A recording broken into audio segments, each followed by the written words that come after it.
Hi everyone, I wish you are doing fine.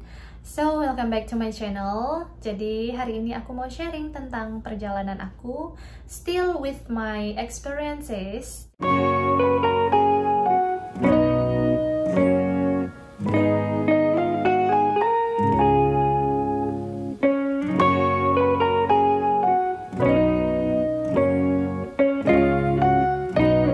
Jadi kayak yang melanjutkan cerita kemarin tentang pengalaman aku. Kan kemarin udah ya dari tamat SMA sampai ke Pekanbaru. Dari Pekanbaru ke Surabaya, dari Surabaya ke Jakarta. Nah, pengalaman-pengalaman kerja juga di Jakarta udah dijelaskan di video sebelumnya. Dan sekarang aku mau cerita perjalanan aku dari Jakarta ke Arab Saudi. Nah, jadi awalnya itu gini. Kan ada pembukaan pramugari Saudi waktu itu kalau nggak salah di web. Aku dikasih tahu sama temen juga waktu itu. Kebetulan temen aku itu pacarnya pramugari di Arab Saudi gitu. Jadi katanya lagi ada pembukaan. Jadi dia meminta aku kayak yang Burutuza, katanya lu kan bisa bahasa Inggris tuh, katanya. Ya aku sih bisa gitu bahasa Inggris, cuman nggak jago banget gitu, cuman basicnya doang gitu kan ya. Tapi kayak yang enggak aku bilang kayak nolak sih pertamanya, soalnya udah nyaman kerja di situ juga, ngapain lagi tambah jauh gitu seandainya kerja di sana gitu, dan nggak bakal juga direstuin kan sama orang tua sama keluarga gitu. Tapi kayak dia nyuruh banget nih kayak yang Buruza, katanya coba-coba aja gitu, iseng gitu katanya.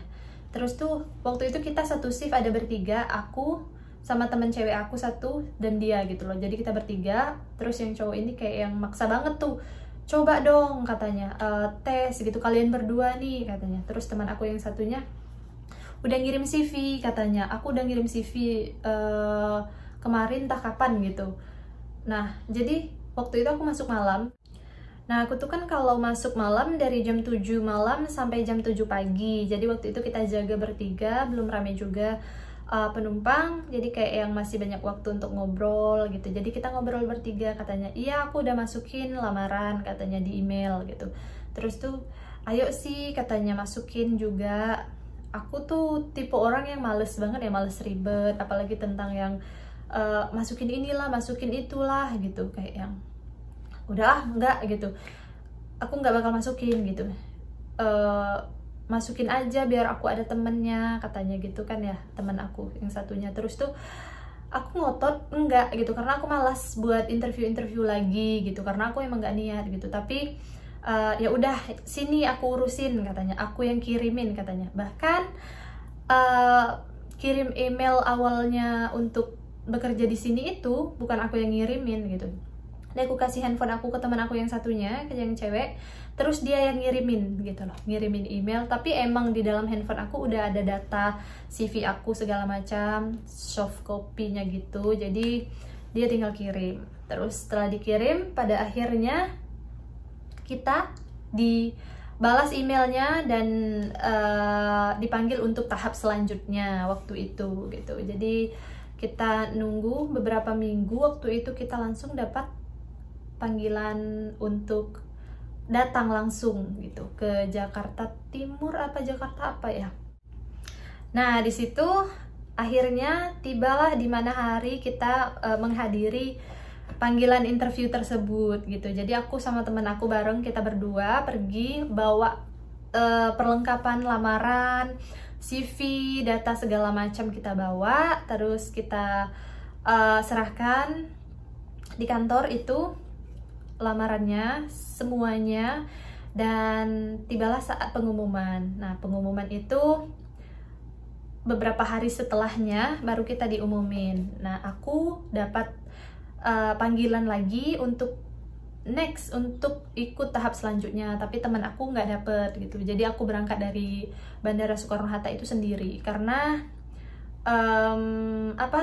karena ada mobil yang ke sana gitu. Jadi kayak yang mobil dekat ke sana, jadi aku selalu ikut mobil itu pas interview gitu loh, dari Bandara Soekarno-Hatta. So aku dari awal panggilan untuk mengikuti tahap selanjutnya aku berangkat sendiri gitu, setiap kali sendiri gitu.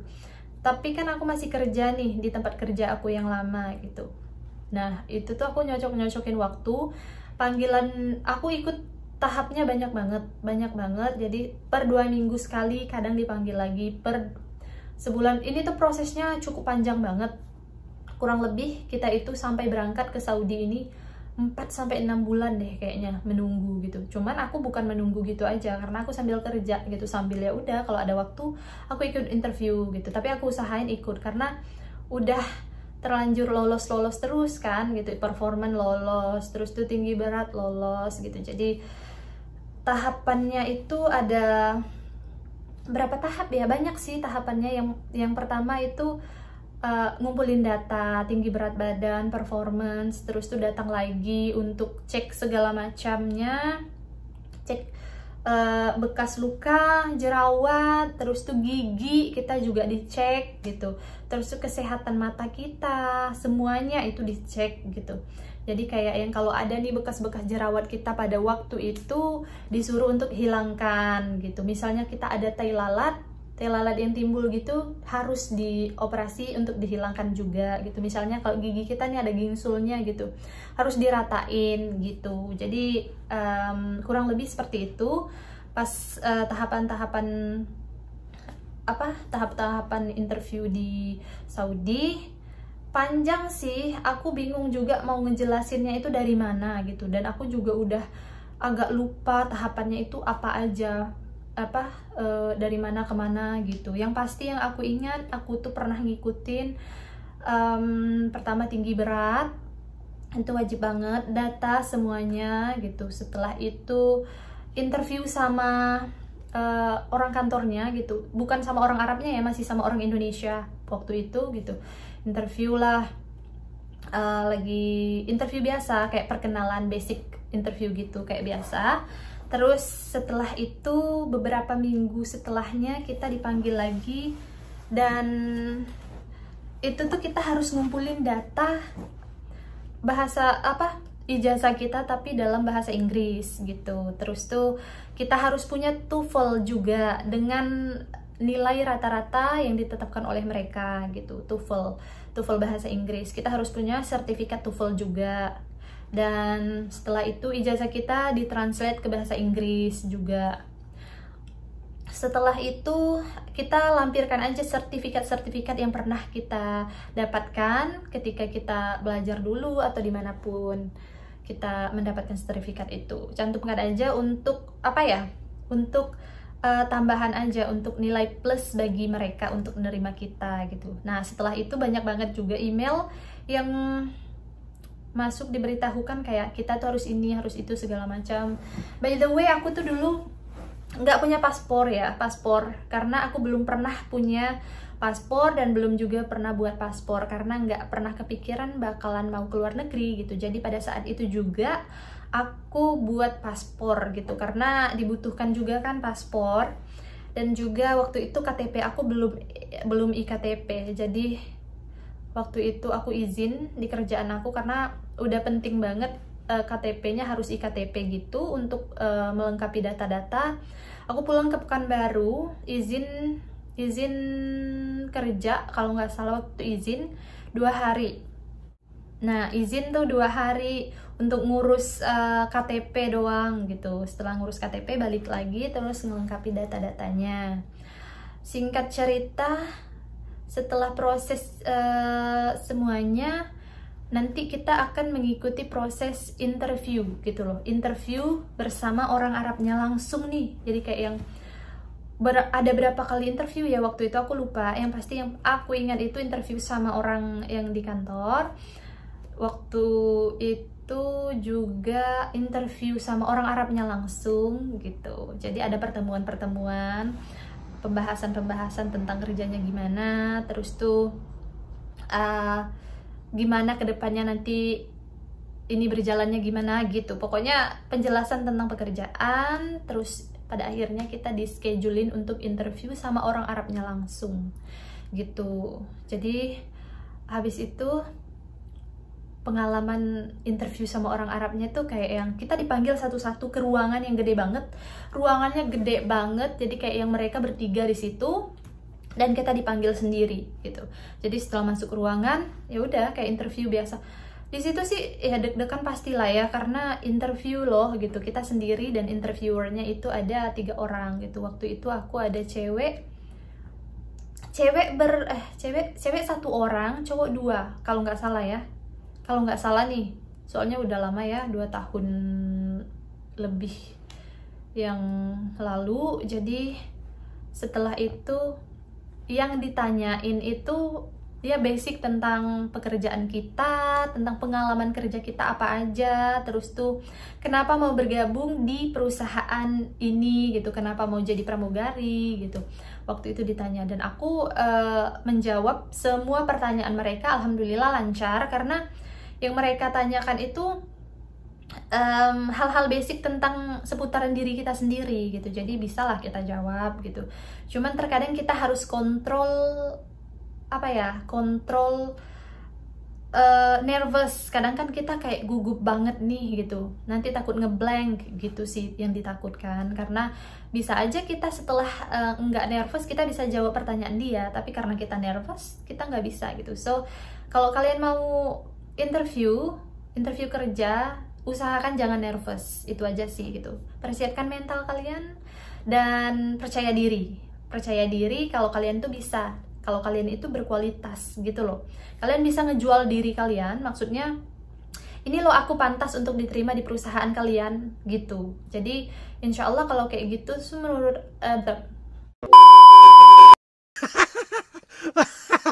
insya Allah ya, kalau menurut aku, kalau kalian lakukan itu bakalan diterima di perusahaan mana aja, asal kalian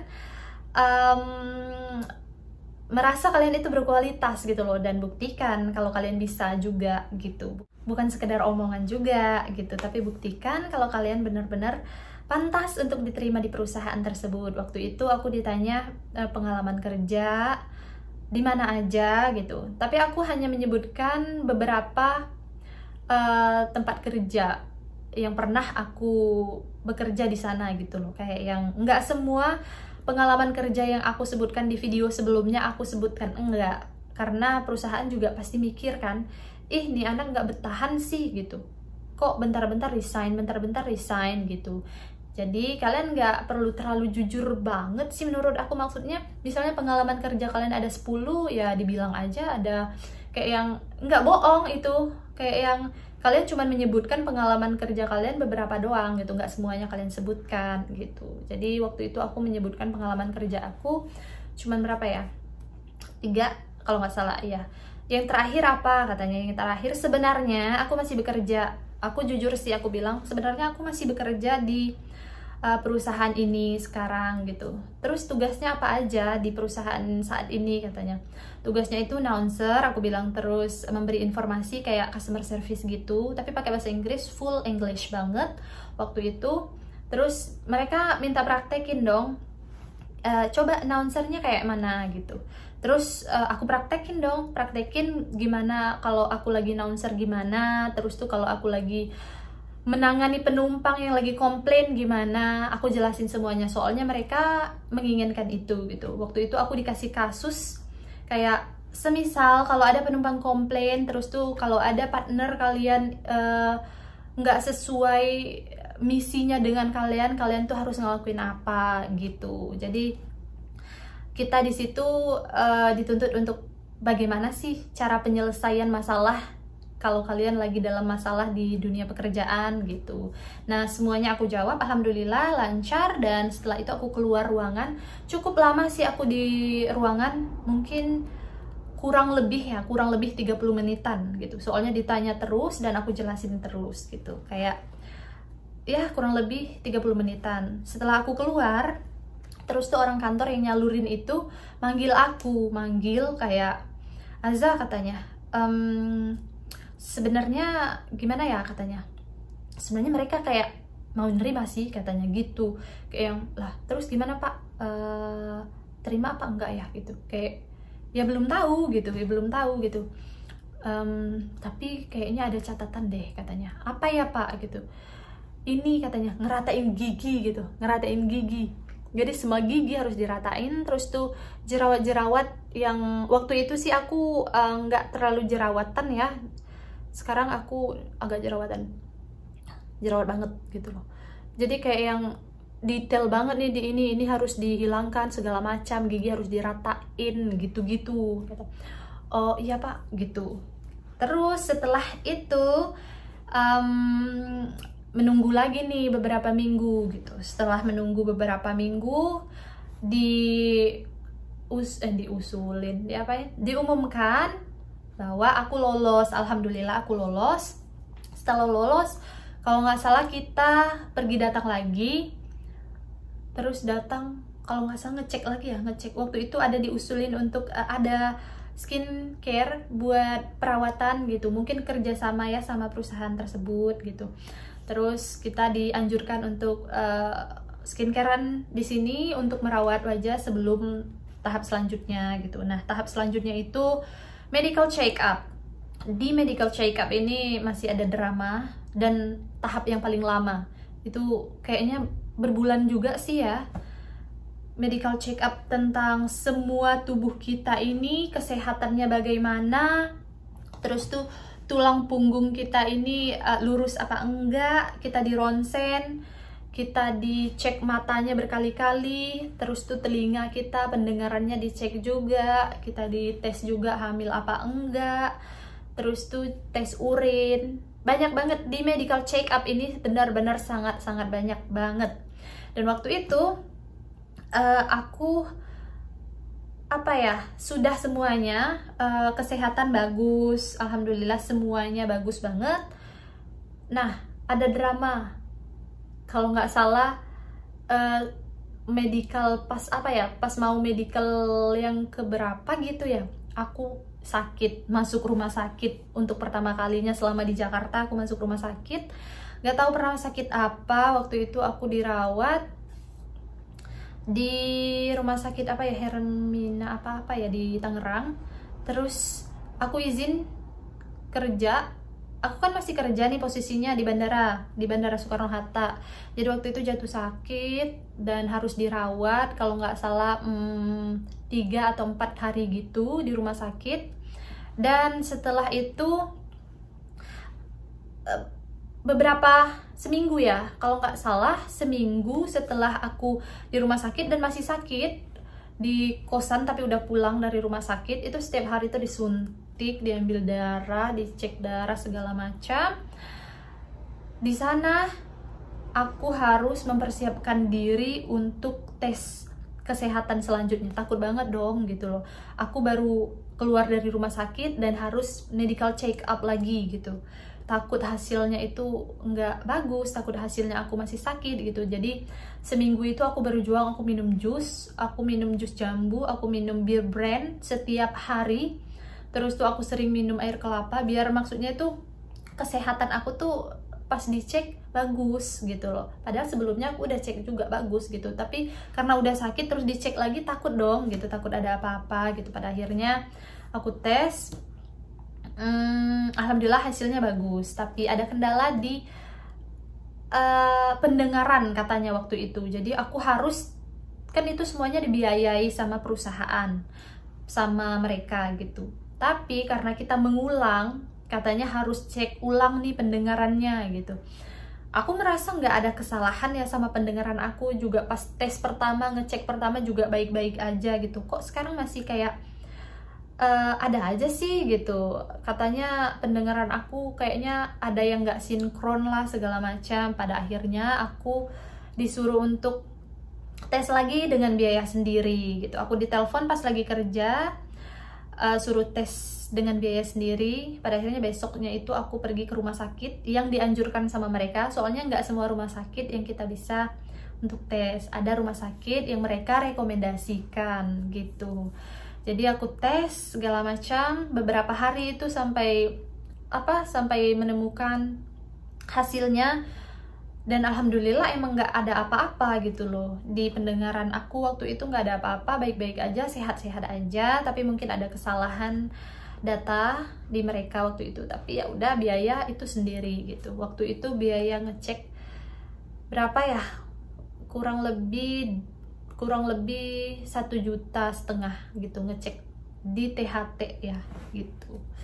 Terus setelah itu apalagi ya, setelah pengecekan itu kalau nggak salah langsung dischedulin untuk berangkatnya gitu loh. Untuk berangkat kan ada 2 batch waktu itu, ada batch pertama, batch kedua. Jadi kita itu disuruh pilih mau berangkat pertama apa mau berangkat kedua gitu. Nah aku bingung mau pertama ya atau mau kedua ya gitu. Waktu itu harusnya berangkat Maret itu kloter yang batch yang pertama harusnya berangkat Maret, tapi setelah ada penundaan aku pengennya waktu itu ya udah deh yang pertama aja gitu. Soalnya ada beberapa orang yang rekomendasinya udah pertama aja nggak apa-apa gitu. So kayak ya udah mempersiapkan diri untuk berangkat, kayak udah siap nih, tapi aku masih mau kerja gitu, masih nyaman kerja gitu. Nah harusnya Maret kan katanya berangkat gitu, jadi masih ada 2 bulanan lagi buat mempersiapkan segalanya. Dan di situ aku belum pernah ngomong selama aku tes beberapa bulan, aku nggak pernah cerita sama keluarga, sama orang tua juga belum pernah cerita, karena kayak belum jelas gitu loh buat apa diceritain, atau juga belum tentu diizinin gitu. Jadi pada akhirnya kalau udah fix nih diterima berangkat gitu, baru aku ngomong pun kayak nggak diizinin sih sebenarnya, belum diizinin gitu. Tapi waktu itu aku pulang, nggak tahu pulang itu libur apa gimana ya, cuti apa gimana gitu. Aku pulang, aku jelasin pelan-pelan sama orang tua, sama keluarga, sama abang, sama kakak gitu. Kayak ya udah, pada akhirnya mereka mengizinkan, dengan berat hati sih mereka mengizinkannya. Yang pertama mereka mengizinkan karena di Arab, terus tuh karena pakaiannya mungkin sopan gitu dan aman gitu. Jadi mereka dengan berat hati mengizinkan, dan waktu itu bikin selamatan lah di rumah. Terus kayak maksudnya kayak yang buat pergi gitu, kayak yang biar lancar semuanya gitu. Jadi balik lagi ke Jakarta, masih kerja gitu. Ternyata Maret nggak jadi berangkat, katanya ada penundaan, entah karena apa alasannya belum tahu gitu. Jadi ya udah lanjut, akhirnya itu baru berangkat Juni, tanggal 14 Juni baru berangkat ke Arab Saudi. Tahap selanjutnya itu setelah sampai di Arab Saudi, kita harus mengikuti training